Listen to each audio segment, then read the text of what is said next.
Let me share with you something that I see in the youth group, but I also see in the church at large, individual congregations. Because we have dumbed down the gospel, because we're not preaching the true gospel, and we are using carnal means to attract people. If you use carnal means to attract men, you're going to attract carnal men. And you're going to have to keep using greater carnal means to keep them in the church. So what has happened is this. We have these large churches filled with many unconverted carnal people. But in those churches, we also have this small group of people that honestly want Christ. And they honestly want His Word. And they honestly want to be transformed. They don't need anything else. All they need is true worship of the true God and Scripture being preached to them and lived out before them. That's what they want. Now I want to tell you the great sin of the American pastor.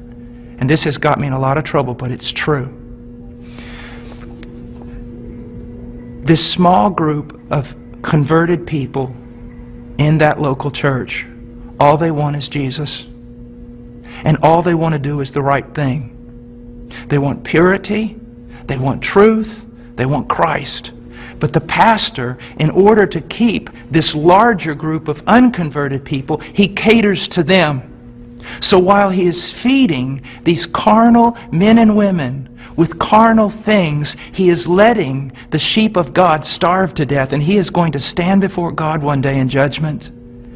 Listen, brother, if my wife was going grocery shopping, and when she was going out to her car, some men assailed her, attacked her brutally, and you walked by, and you did not want to get involved because you didn't want to cause trouble, you didn't want to put yourself in harm's way, you just wanted everything to go smooth.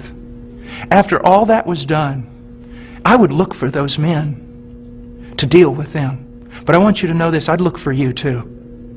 Because you had a chance to stand for my wife, my bride. And out of self-preservation or wrong ideas, you did not do it. You're just as much responsible as those men who attacked her. And that's what's happening all throughout America with pastors. It's the bride of Christ. There are sheep in all these churches, many of them, even churches that seem somewhat heretical in places. You'll usually find a group of people who truly want Christ, but the leadership is catering to the carnal and letting the bride of Christ starve to death, impoverished. And that is wrong.